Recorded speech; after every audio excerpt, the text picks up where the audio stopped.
¿Cuál es el tabú? ¿Cuál para ti es el tabú más grande que has tenido que romper o que sigas rompiendo a llegar ahorita donde estás? No lo he roto, pero lo sigo rompiendo. La madre, güey, qué buena pregunta. ¿Cuál es el tuyo, güey? No sé si alguien ya te preguntó.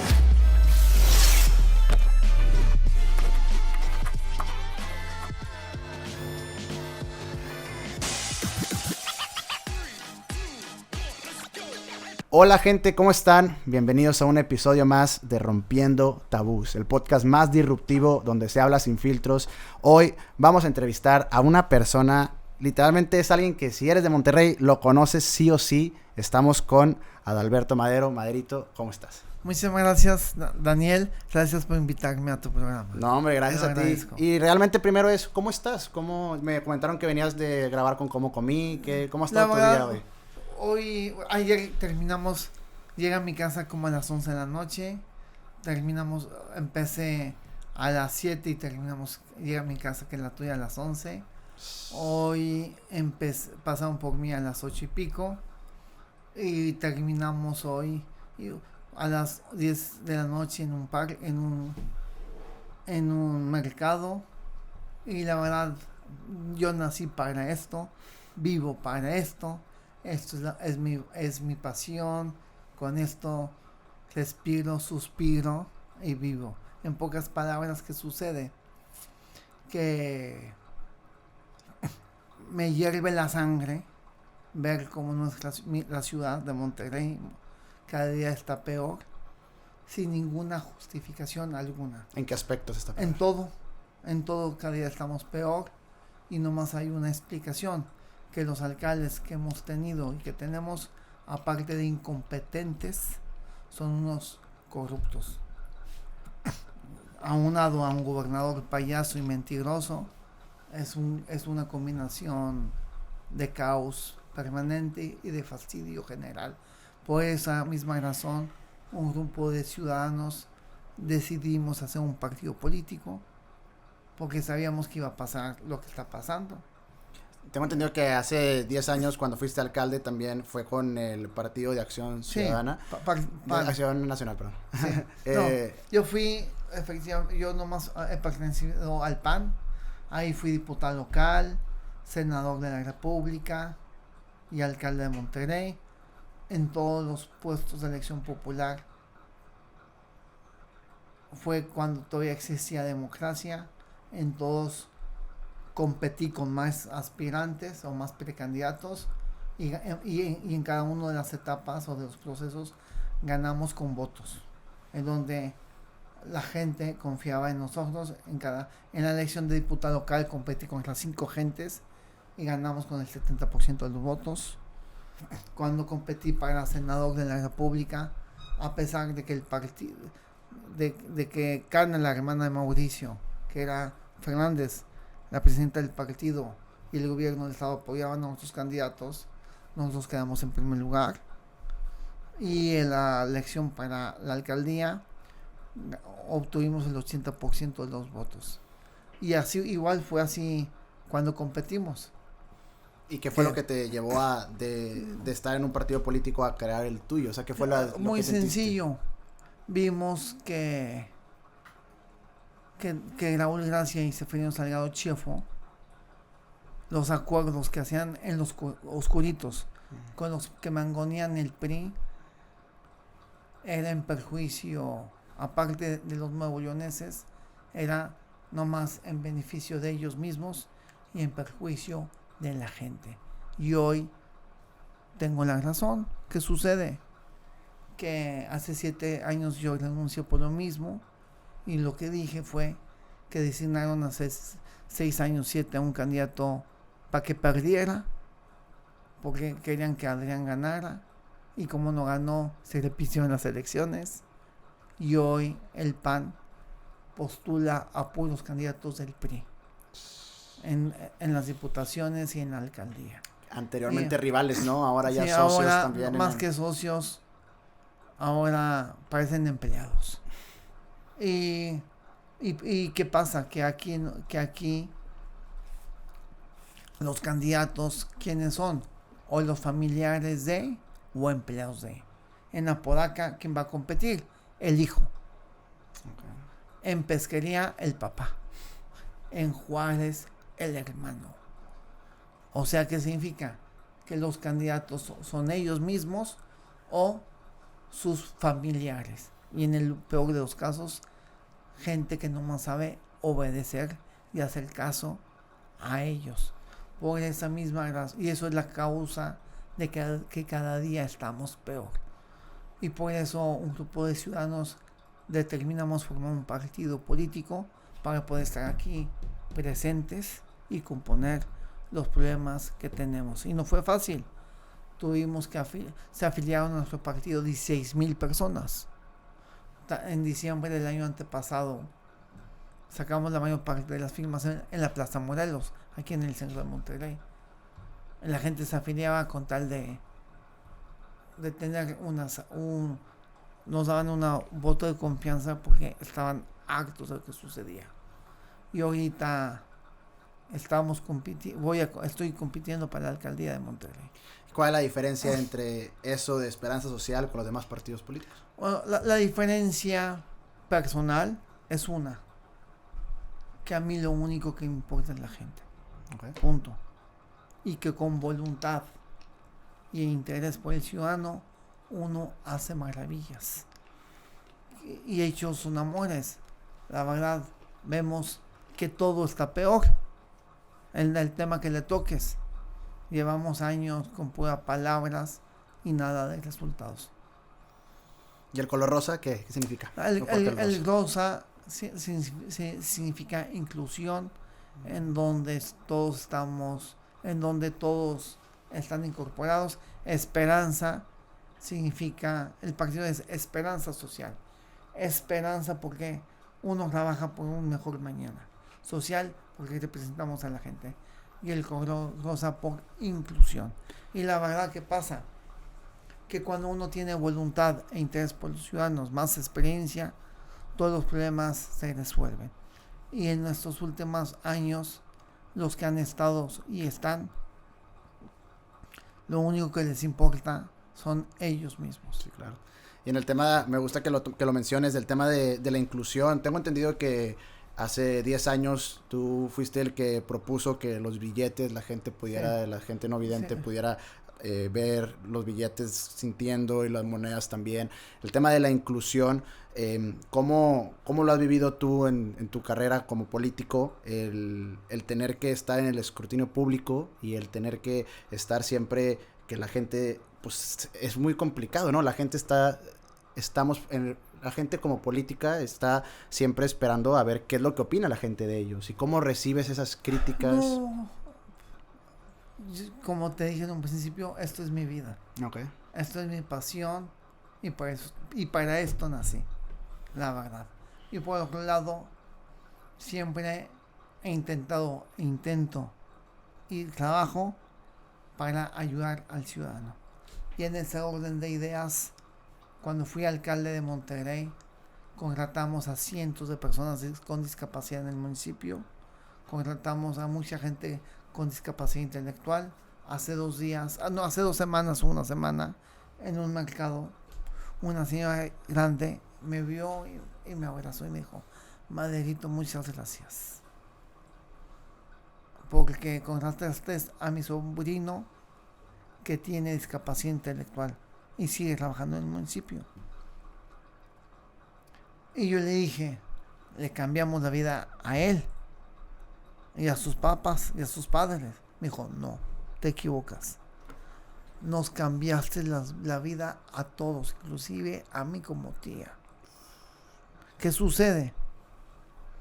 Que cuando se le da la oportunidad a una persona con discapacidad y se les da un empleo digno y bien remunerado, no beca, trabajo, y trabajan. Primero, son autosuficientes.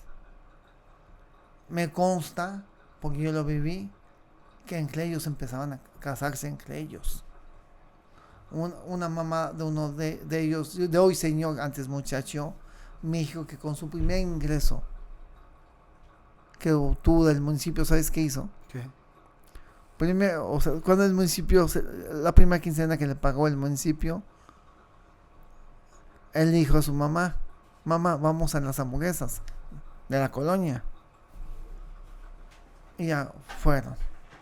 Era un viernes. Y como terminaron de cenar, la mamá está acostumbrada a pagarlo. Iba a pagar. Y su hijo dijo, no, yo te invito. No. El yo te invito. La mamá empezó a llorar de emoción. Porque era la primera vez en su vida que su hijo tenía un peso en su bolsillo. Y lo primero que hizo con ese peso fue invitar a su mamá y devolverle un poquito de lo mucho que ella le ha dado. Y también al darles ese trabajo, humanizas y sensibilizas a todo el ambiente que te rodea. Por ejemplo, todavía hay muchos en el Parque Río La Silla. Por ejemplo, hace un mes que estuve ahí, un señor se me acercó y me dice, Maderito, vengo a darte las gracias. Porque tú los contrataste y nos cambió la vida a todos. A todos. De hecho, una vez que fui, hace años, una señora llevaba un pastel en la mano porque uno de los de hoy señores cumplía años. Okay. O sea, humanizas y sensibilizas todo lo que tocan. Y yo llevo una vida visitando a la gente casa por casa. Y me meto a las que me dejan y a las que no también. La verdad. ¿Y cómo se llama? Y en una de esas casas que me metí, pero esta fue con permiso, la señora me comentó, igual me dio las gracias, porque su hijo con discapacidad intelectual trabajaba por mí en el municipio, y me dice, eso fue hace como 6 años o 5, me comenta que su hijo llevaba semanas con una hernia en la espalda y con un dolor infernal, y apenas le había dicho que tenía una hernia. ¿Y sabes por qué no le había dicho? Porque no quería dejar de trabajar, por miedo a que lo corriera. Sí pasa mucho, ¿no? ¿Sí? Y aparte de dar muchos y de hecho el año antepasado la Comisión Estatal de Derechos Humanos sacó un libro, un cuaderno, en donde pone la cantidad de personas con discapacidad contratadas por los municipios, el Estado y organismos descentralizados en Nuevo León. Si juntas todos, suma lo que yo contraté hace 18 años en el municipio de Monterrey. Okay. O sea, ¿qué significa? Que no tienen voluntad de inclusión. Y justo era esto del tema. Aparte de eso, ¿qué hicimos para ellos? Bueno, un montón de cosas. En todos los parques del municipio pusimos rampas técnicamente bien hechas y muchas cosas más. Dime. Sí, en el tema de la inclusión, en tu vida, ahorita tú estás muy a favor de la inclusión, que deberíamos todos estarlo. ¿Tú has sentido que en México hace falta la inclusión a lo largo de tu vida? O sea, no, ¿lo sentiste? O sea, la verdad, toda mi vida he trabajado por la gente. Okay. Y la gente somos todos. ¿Antes de la política también? ¿O siempre ha sido la política? Nací para esto. Después de los 12 años, nomás respiraba, suspiraba por esto. La verdad. ¿Ok? Pero de abajo hacia arriba. Nunca de arriba hacia abajo. ¿Qué significa eso en español? Que la verdad, aunque soy buena gente, a veces soy chistoso y a veces se me pasa la mano. La verdad, ¿cómo se llama? Tengo mucho carácter, un exceso de carácter. De hecho, cuando era muy pequeño, una chava X, la primera vez que me dice que soy picudo, me dice, no, tú eres el hombre más picudo que conozco en la vida. Dije, yo no soy picudo, yo no sabía que era picudo. Me dijo, si tú no eres picudo, yo soy bicicleta. Sí, bueno, pero ese carácter nomás lo saco cuando se le quiere sacar. En la Antes, política se necesita carácter. y para hacer que las cosas sucedan. Claro. Y para hacer lo correcto. ¿Sí me explico? Sí, claro. Porque es muy fácil obedecer y seguir que las cosas sigan igual de mal en peor. Y uno no está para eso. La verdad, yo nunca he tenido necesidad de nada y lo hago por convicción, por pasión y por... Como te dije, pues estoy aquí. Eso es mi razón de ser en mi vida, punto. Estudiaste leyes, ¿no? Sí. Pero me gusta mucho leer. La verdad, más que estudiarle, o sea, soy abogado, pero la verdad, gracias a estudiar a la abogacía, me pude meter a esto, porque yo empecé como asesor jurídico de los regidores y no me pagaban, yo pagaba, bueno, yo no, mi papá, pagábamos por trabajar, pero yo hacía lo que me gusta, yo feliz. Cuando fui diputado local, como todavía fui diputado en el 97, y como no había ni celulares ni cosas electrónicas, uno tenía que ir por su cheque. Yo me tardaba 3 o 4 meses por irlo para que se juntaran los cheques, porque lo que menos me ha interesado es el dinero. Sí, al final, ¿sí me explico? O sea, uno hace esto porque es mi razón de ser. Y eso dices, ¿no? De que esto es lo que me mueve, nací para esto. ¿Cuál, si lo pudieras explicar, es el trabajo de un político? O sea, realmente, ¿cuál es el trabajo? Servir a la gente. Okay.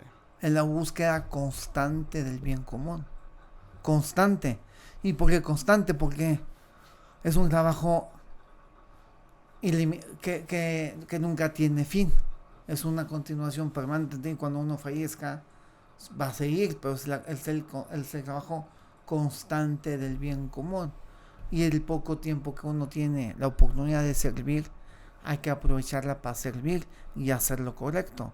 Y no perder el tiempo en estupideces, peleándose o jugando a las vencidas o con distracciones inútiles.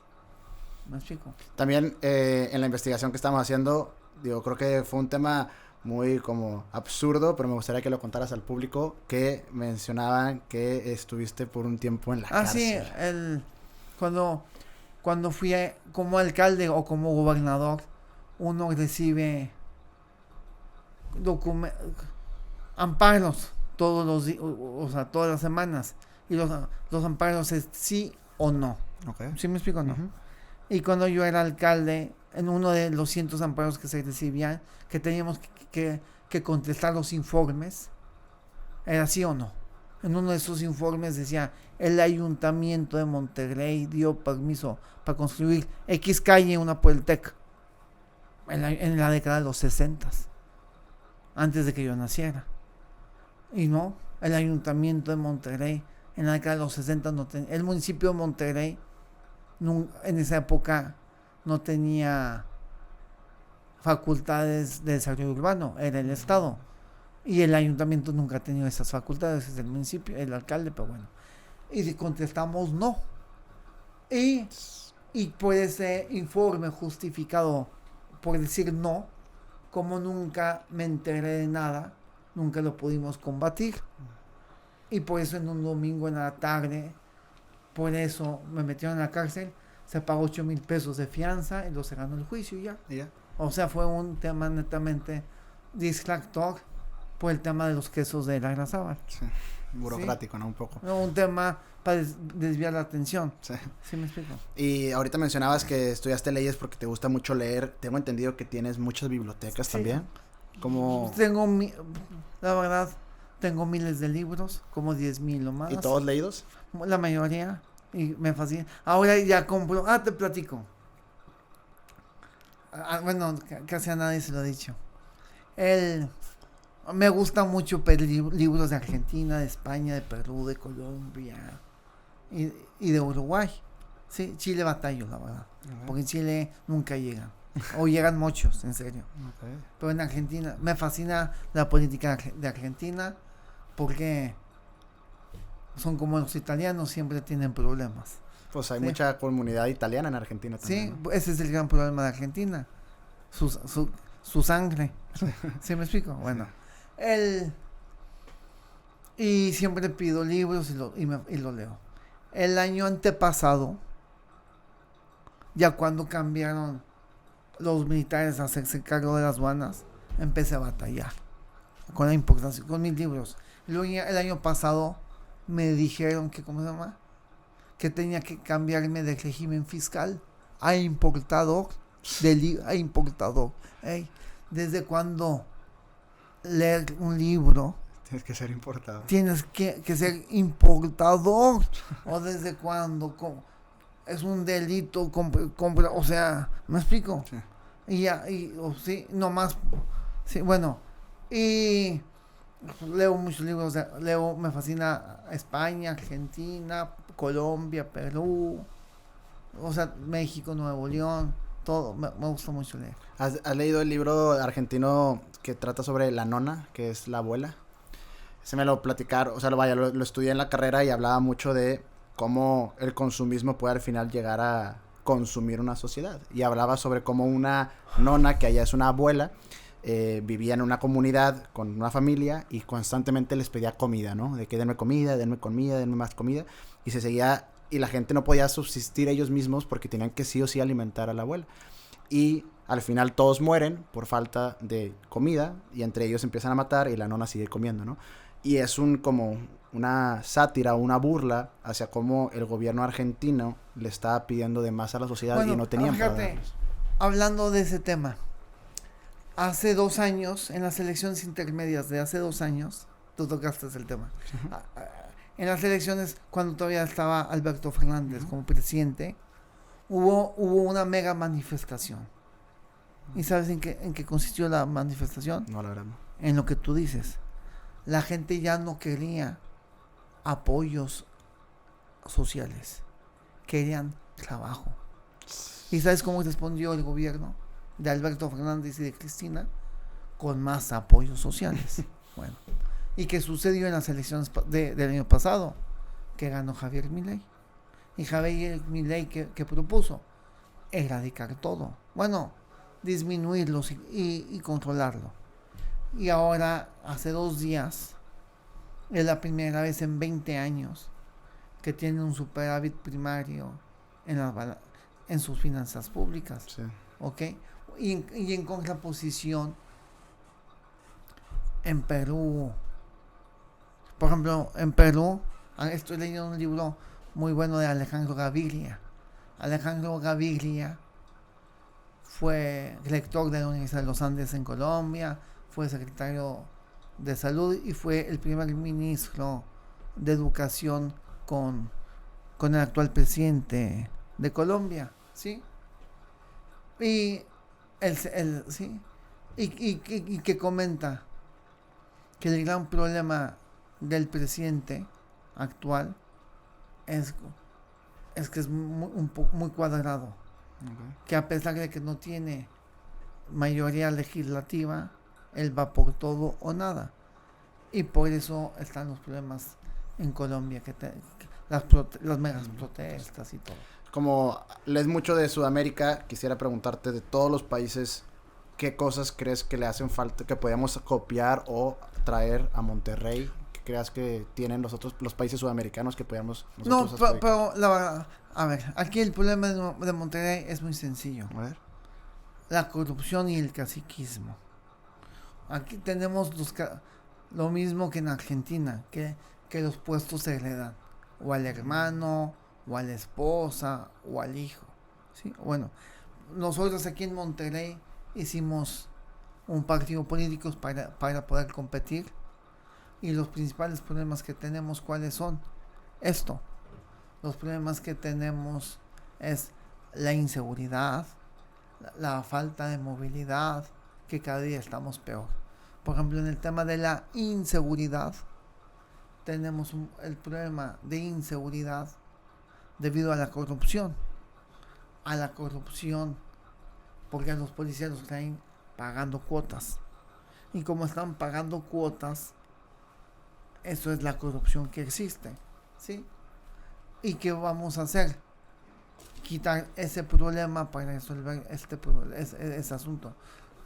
Como lo hicimos la vez pasada, quitamos a los comandantes, corrimos a los comandantes, hicimos un estudio socioeconómico de los policías y les pusimos unos chips y con eso se disminuye el problema. Pero de los países latinoamericanos, el que está mejor ahorita es Uruguay.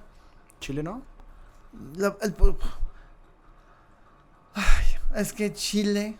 Faltan libros. No, te platico, ve. La primera vez que fui, en el 2002 fue la primera vez que fui a Uruguay, Chile y Argentina. Okay. En Argentina, en cada calle, literalmente en cada calle o en cada esquina había una librería. Y en Uruguay igual. Y en Chile se batallaba en conseguir librerías. Y en las librerías de Argentina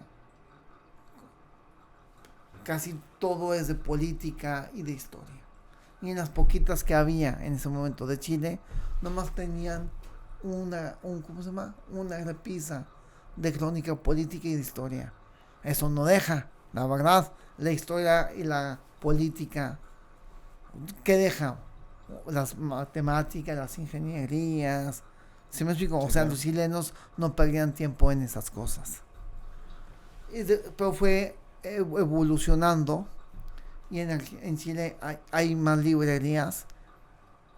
Argentina se han disminuido y lamentablemente en Chile, que a pesar de los buenos gobiernos de la concertación, o sea, los gobiernos de izquierda, Uh-huh. y a mi juicio el buen gobierno de Sebastián Piñera, la clase media, como de costumbre, estaba inconforme. Y estaba inconforme por una sencilla razón. ¿Cuál? Por la universidad. Porque la universidad es privada, ¿sí? Y porque los avances macroeconómicos no se reflejaban en la clase media. Y por eso hubo las famosas protestas, que ya hoy hay constantes protestas, y ganó un gobierno, como quien dice, de extrema, un presidente muy joven, desconocido y de un partido nuevo. Pero ese señor, ya como le han dado palo 2 veces a su reforma constitucional, y de hecho en las elecciones intermedias de Chile, que son el presidente no más de 4 años, ganó un nuevo partido, el Partido Republicano, que es de extrema derecha.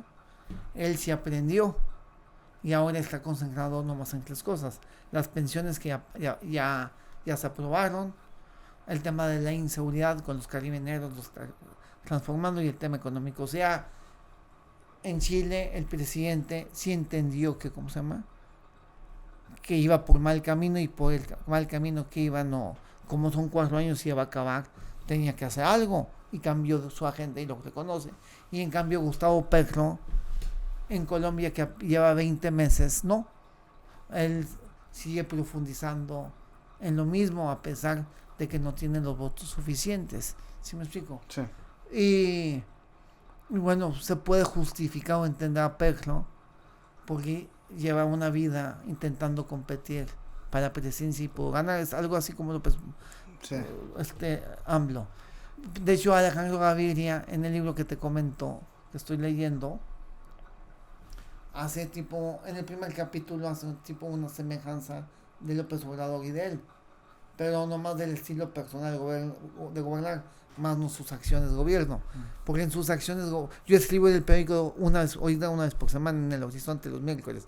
Antes, el año pasado escribía 2. Y cuando iba a cumplir 1 año de gobierno, yo quería escribir 2 artículos del primer año de Gustavo Petro. Okay. Porque la verdad, tiene muchas semejanzas en el tema social con López Obrador. Y otro, el problema con su hijo. Sí. Pero como Samuel todos los días hace una estupidez, él me ganó lo local. Y tuve que cambiar, ¿cómo se llama? Preferí escribir de Nuevo León y no de Colombia. Y así. Pero dejando a un lado la política, que creo que como que el tema de la política es un poco complicado. También las nuevas generaciones se dejan influenciar muy fácil también por las redes sociales.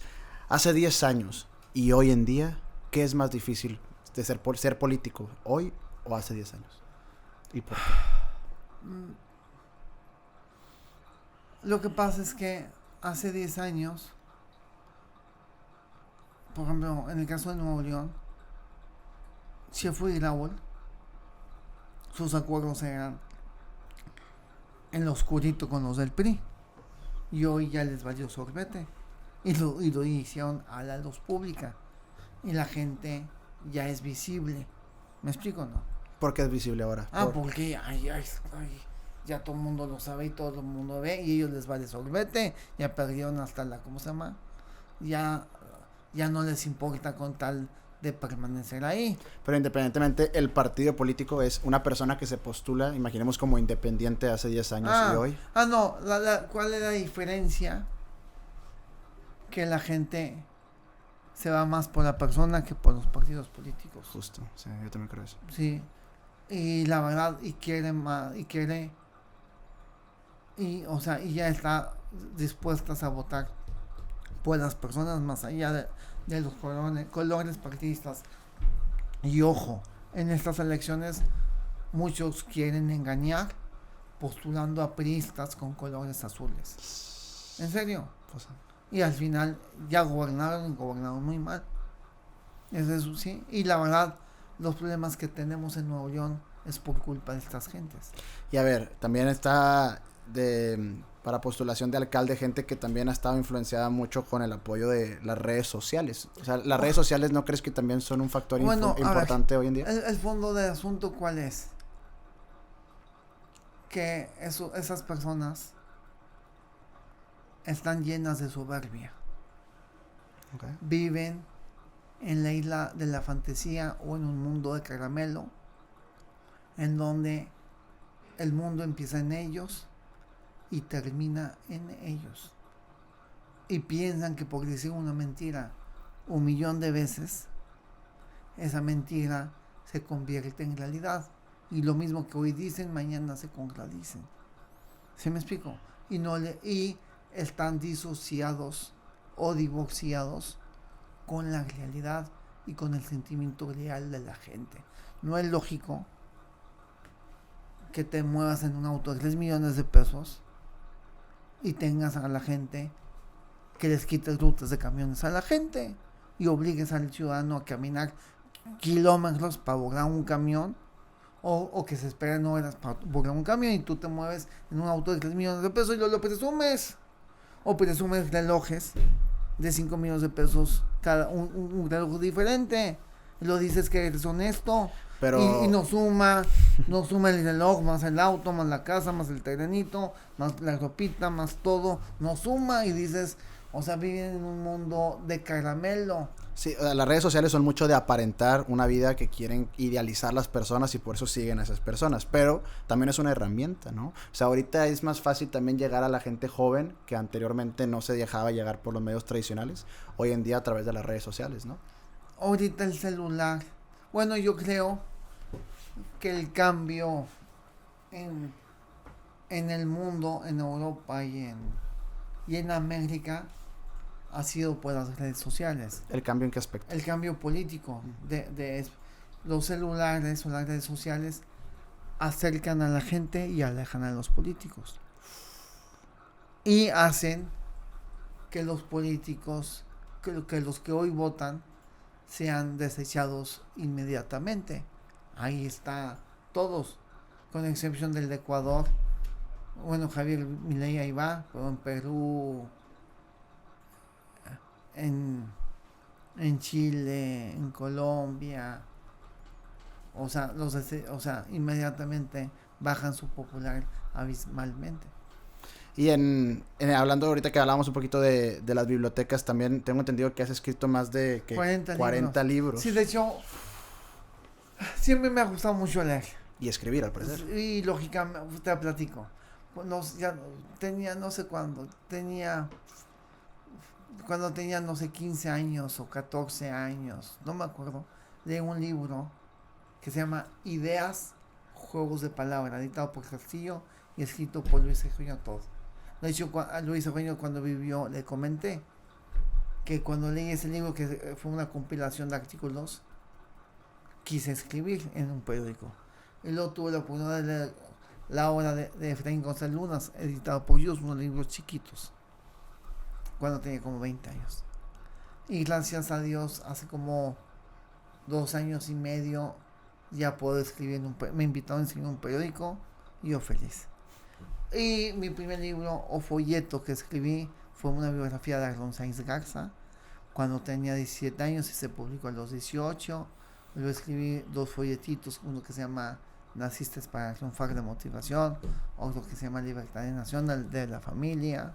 ¿Cuál es el favorito de todo el No, repertorio? yo creo que el más es de Libertad de Nación, que es que se llama Naciste para triunfar. La Libertad de Nación es una compilación de discursos míos. El de Naciste para triunfar es un pequeño folleto de motivación. Y me gusta mucho. Y ahorita, en unos cuantos días, pues, sale un libro que es una compilación de mis artículos, de algunos artículos periodísticos sobre Rangel Figueras, rector. El partido que fundamos, todos los partidos tienen la obligación de publicar libros. No sabía. ¿Sí? Y yo feliz. Porque me fascina. Excelente. Y ¿cómo se llama? Y ya es el tercer libro que vamos a publicar en el partido.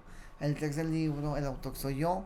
Es una compilación de mis artículos del Horizonte sobre cuando Rangel Frías fue rector. Es un libro que es de 102 páginas y está diseñado, formateado todo y ya. Y esto se hace porque para llenar huecos que hay en la historia. Y ahorita que hablábamos también un poco del partido político, ahorita que pues me comentas que fundaste el partido de eso, en el tema de la inclusión, sé que, a ver, el estar en el escrutinio público hace que la gente también sea muy directa y también a veces que sea muy grosera y hay veces que son también ofensivos. Pero como aquí estamos hablando mucho de la inclusión, en el tema del habla, ¿ha sido para ti un obstáculo o un motivador? No. En cuanto a tu partido. No. Yo creo que mi carácter se definió o se afiló por ese tema. Yo soy muy persistente, nice, muy tenaz, muy terco. O sea, yo creo que tengo una cualidad que soy sumamente cuchillito de palo. Y yo creo que eso fue mi carácter nació o surgió o brotó por ese tema, por el problema del habla, me imagino. Pero de ahí para adelante no es tema. Tomé 5 años de clases de oratorias, nomás la primera vez me dieron un reconocimiento de persistencia, y los demás quedaban en primero o en segundo lugar. Pero yo soy muy persistente. Excelente. Y sumamente terco. Las cosas que me interesan, soy sumamente cuchillito de palo. Excelente. Y antes, cuando era joven o niño, hasta en mi vida privada era persistente. Ya después aprendí que en la vida privada no tienes que ser persistente. Por eso, sí, o sea, sí. Me casé hace 5 años muy fácil, o sea, la conocí, al día siguiente éramos novios y ya. Sí, a lo diferente. Que vamos, ¿no? Sí, directo. Claro. Sí, es diferente. Y en la política, ¿cuáles dirías que son los tabús que más rondean en ese ámbito? Gente cree algo y asume algo que realmente no son. No, la verdad, no, yo nunca he sido tan filosóficos como tú. Yo, la verdad, yo soy muy práctico. Estoy aquí nomás por un tema, ver cómo se le ayuda al ciudadano, a la gente. Excelente. Y todo, y desde que amanezco hasta que me duermo, pienso en ese tema. Y las demás cosas filosóficas o pleitos de vencidas de los políticos me valen sorbete. Pues bueno, mandamos Uno eso. Tiene que enfocarnos a lo que le importa a la gente, no a lo que le importa a los políticos. Estoy de acuerdo. Movemos a un lado la política y hablemos un poquito más sobre ti. Y en ese tema hay 2 preguntas que siempre le hacemos a todos los invitados que me gustaría hacértelas. La primera es, la palabra tabú, ¿para ti qué significa? No. O sea, si te dicen tabú, ¿qué significa? Tabú puede significar algo oculto, algo. Tabú significa tipo algo diferente o desconocido. Y en tu vida y trayectoria, ¿cuál ha sido el tabú más grande que has roto? No. Como te estoy diciendo, como yo no ando en esas cosas. No, pero algo que hayas logrado en tu vida que digas, No. algo preconcebido que yo logré, que hice. Bueno, lo más bonito o lo más satisfactorio en mi vida pública que yo he conseguido es cuando en la calle me dicen gracias. Hoy, por ejemplo, hoy vengo de un parque. Antes de la entrevista fui a un mercado. En ese mercado, 4 gentes me dieron las gracias. Una por una beca que le di a sus hijos. Otra por un apoyo que le dimos. Así, ¿sí? O sea, todos los días me dan gracias. Nice. Varias veces al día. Es un gran propósito. Y eso, el que recibas gracias, la verdad uno ayuda y no, la verdad. O sea, yo he dado a lo largo de mi vida más de 45,000 becas. Pudimos acomodar más de 30,000 personas en una chamba. Hemos dado, sí, y cuando te dan, y son reales, no son ficticias, porque en este ambiente, una cosa es lo que pones en el informe, que son mentiras la gente, porque no hace nada, y otra cosa es la realidad, pero yo sí soy de verdad, y las gracias, ¿sí me explico? Sí. Y pero las gracias, por ejemplo, una vez estaba en un banco en San Pedro, haciendo filas, y un señor de clase alta me dijo, Maderito, muchas gracias. Yo, sí, de nada. Es que el testamento que tengo, tú me lo diste. Y yo sí. Yo di 27,000 testamentos.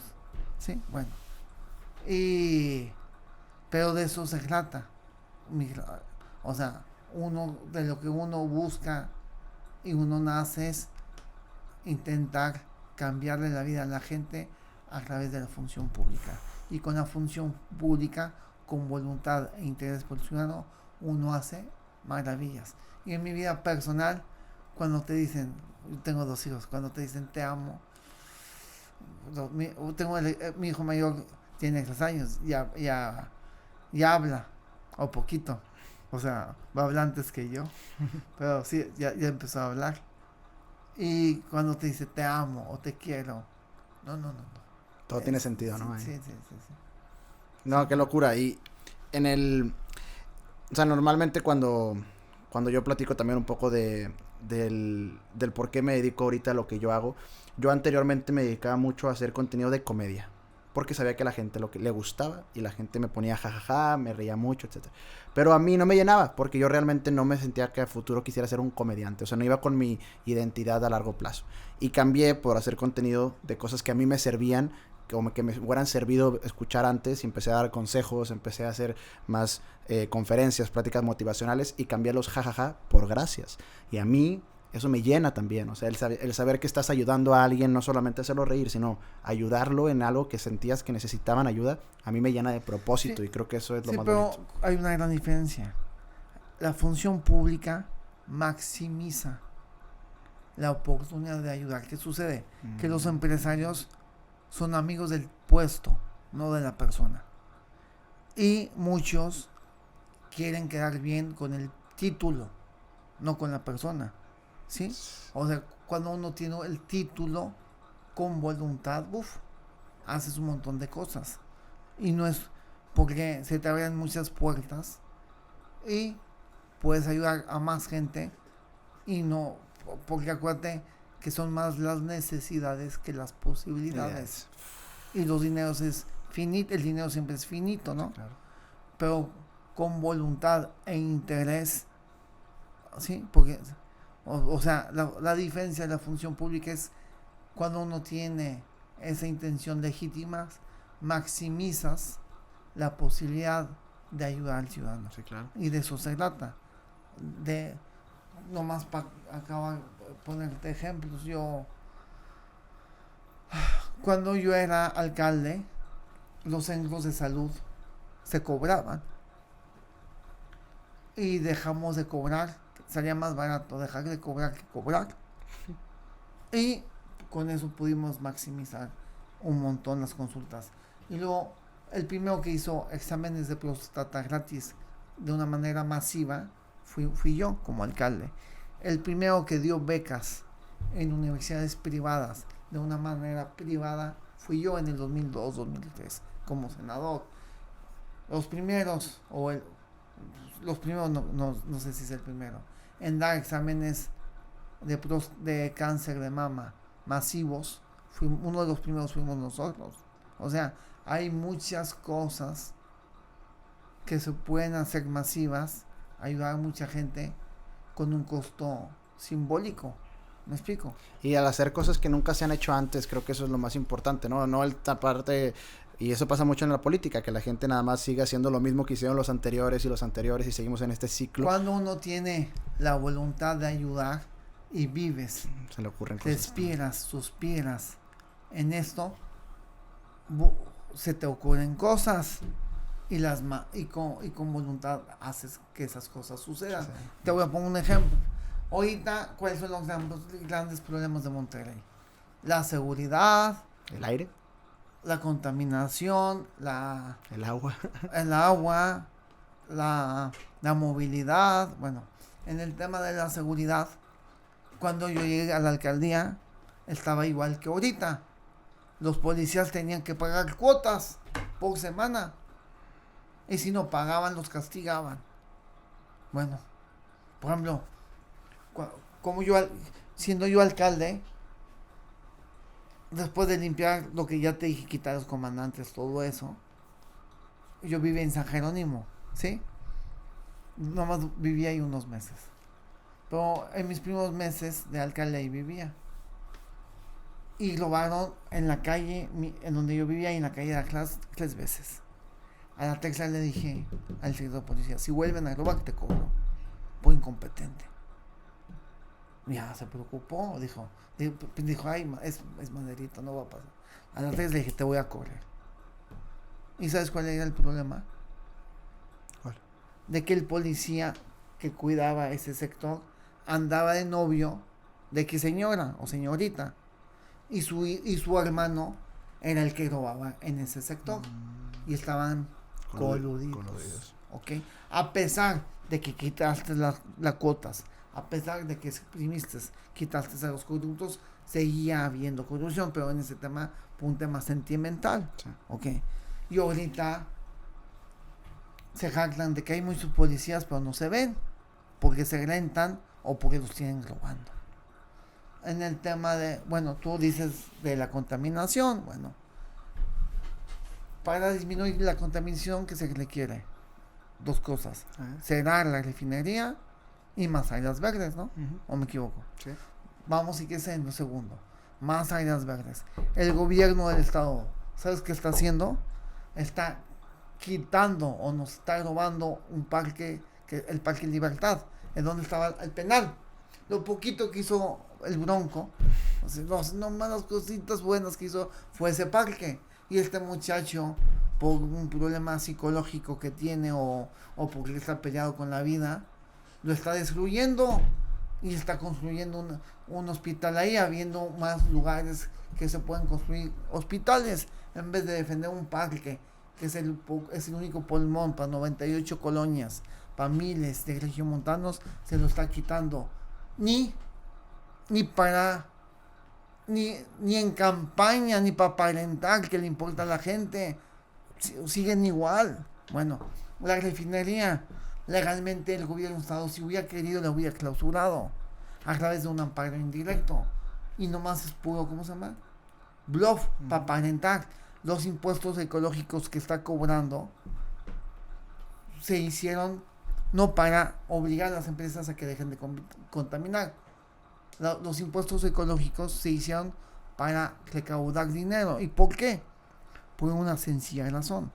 Porque en diciembre de 2021, cuando el Congreso del Estado lo aprobó por unanimidad, o sea, PAN, PRI, eran cuando todavía se llevaban bien. ¿Sabes qué sucede con esos impuestos?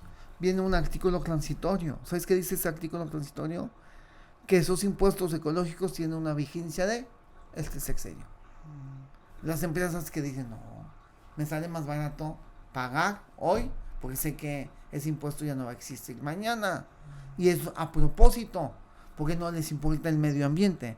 Lo que les importa es, con la excusa del medio ambiente, extorsionar a las empresas para que paguen una contribución, para que ese dinero lo desaparezcan en obras imaginarias. ¿Sí? ¿Y el tema del agua? Y el tema, la solución, la única solución que hay es traer el agua del mar de Tamaulipas. Pero este gobierno peor estamos. Después de junio vamos a tener una mega crisis. ¿Por qué? Porque si tú tienes un vaso de agua y le pones un popote, ¿en cuánto tiempo te tomas el agua? Segundos, minutos. Sí que es en 5 minutos. Pero si le pones 2 popotes, es más rápido, ¿no? Uh-huh. ¿Qué sucede? Que la única presa que hay agua, le pusieron 2 popotes. Está sacando. Y de esa están sacando el agua. Quitando esa presa ya no hay agua. O sea, ¿y cómo este gobierno vive en el bluff? En vez de hacer obras reales, que la única obra real es desalinizar el agua del mar, y ya, como en Israel, como en todas partes, están perdiendo el tiempo jugando a las vencidas con los demás políticos. ¿Sí? Una dinámica que hacemos en este podcast es hacerle una pregunta al siguiente invitado. Y me gustaría que le hicieras una pregunta al siguiente invitado y yo te voy a hacer ahorita la pregunta que te hizo el invitado anterior. No, ¿Qué se te ocurre? ¿Cualquier no. cosa que quisieras saber? Si quieres te digo la pregunta del invitado anterior y ya después me dices tú una. Sí. Es, ¿cuál va a ser o de qué vamos a estar hablando en 10 años? O sea, ¿qué va a pasar en 10 años? ¿Cómo te ves en 10 años? Ya en 10 años, ya espero estar disfrutando mucho a mis hijos y poderlos cuidar mucho a mi familia. Y debo de estar satisfecho por las cosas que hicimos en la función pública, tanto en el municipio como en el estado. ¿Y cómo va a ser el partido que crearon? Muy fuerte. No. Como la primera fuerza política en Nuevo León. Nice. ¿Y pregunta que le quisiera hacer al siguiente invitado? No, y la misma, como lo ven hace... Hacemos chicle, ¿no? Le repetimos la misma. Sí. Excelente. Pues, Maderito, hermano, muchísimas gracias por tomarte el tiempo y el espacio de venir aquí a platicar con nosotros. Esto no solamente fue algo demasiado nutritivo para la gente que ve o no consume tanto la política en los medios, que se basa más por medios de chisme, de cosas que se dejan llevar, que no es realmente conocer a la persona tal y como es y de sus reales, pues de lo que realmente quiere aportar, que es, como tú mencionabas, no es tanto la política, sino el político, ¿no? O sea, es conocer a la persona y realmente qué es lo que quiere transmitir y qué quiere ayudar a la sociedad. Y creo que yo me voy muy contento porque te digo, ya te conocía desde antes y ahora que te conozco un poco más a fondo me caes todavía mejor. Y te agradezco mucho a ti y a tu equipo por haberse tomado el tiempo de haber venido aquí. Y muchísimas gracias a toda la gente que estuvo con nosotros y nos siguió durante todo este episodio. ¿Algo que le quiere decir a la gente? Amigos, Estado de Junio, voten por eso para resolver los problemas en Monterrey y en Nuevo León. Pues ya lo escucharon, gente. Ese fue Maderito. Estaba aquí con nosotros en Rompiendo Tabús. Gracias a todos los que estuvieron. Muchísimas gracias, producción. Esto fue todo. Nos vemos pronto. Adiós.